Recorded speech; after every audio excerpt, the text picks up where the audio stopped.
Iron Man. Tony Stark, billionaire industrialist turned superhero turned billion-dollar superhero movie franchise, and a comic book character, in case you didn't know. He first debuted in Tales of Suspense number 39 in 1963, and was created by Stan Lee, Larry Lieber, Don Heck, and of course, Jack the King Kirby. Now look, you probably know everything there is to know about Iron Man, especially since the 2008 movie.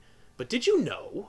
While the design of Iron Man is widely attributed to Jack the King Kirby, all of the interiors are done by artist Don Heck. And while Jack Kirby is attributed to designing the Iron Man Mark I armor, Don Heck is the one who designed Tony Stark. Incidentally, within the pages of Iron Man, the red and gold armor is attributed to an old girlfriend of Tony Stark who found the old Mark I gray suit to be kind of frightening. While Captain America is largely considered the first Avenger, Iron Man himself might have more of a claim to that concept than old Winghead. Tony Stark did own the deed for that first mansion in New York City the Avengers called home. And in fact, the entire Avengers were funded by a non-profit charity owned by Stark. Tony Stark has more in common with American capitalist cronies than you might have thought, as he wound up leveraging his influence and power to become U.S. Secretary of Defense by the President. And in fact, he maintained that position for over a year. The entire invention of Iron Man was actually more of a bet that Stan Lee had with himself, in which he took the core idea of all the characters that he had created at that time, and everything that regular Marvel readers kind of looked for in super characters, and then did the opposite. A wealthy, war-profiteering weapons manufacturer? During a time when nobody, least of all children, wanted to talk about or consider war? Inconceivable.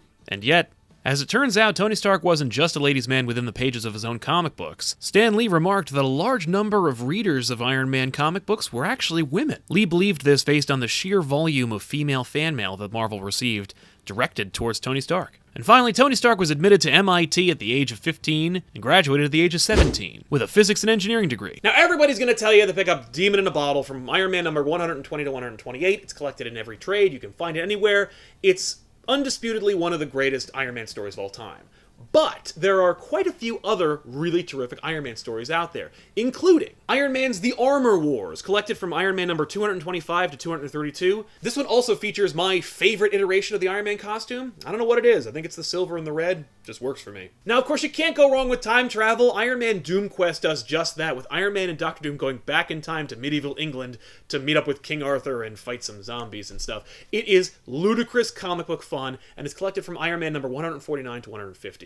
You won't be able to get these issues collected alone. You have to get it with its sequel series as well, but that's not bad either. I put it in the description box below this video so you can check it out. But if you're looking for something a little newer, I recommend Iron Man Extremis, which is the 4th volume of Iron Man. It's the first 6 issues of that story. It's written by Warren Ellis. Check it out. It's actually the spiritual inspiration for Iron Man 3. But if you're looking for something a little different, maybe something a little terrible, you might want to check out The Mask and the Iron Man, written by Joe Quesada, from Iron Man number 26 to 30. This involves Iron Man's armor becoming self-aware and falling in love with him.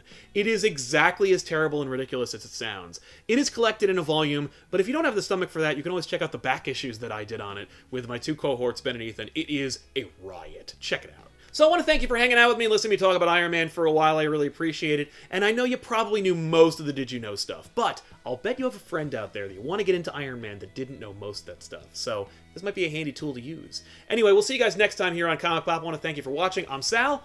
Keep reading.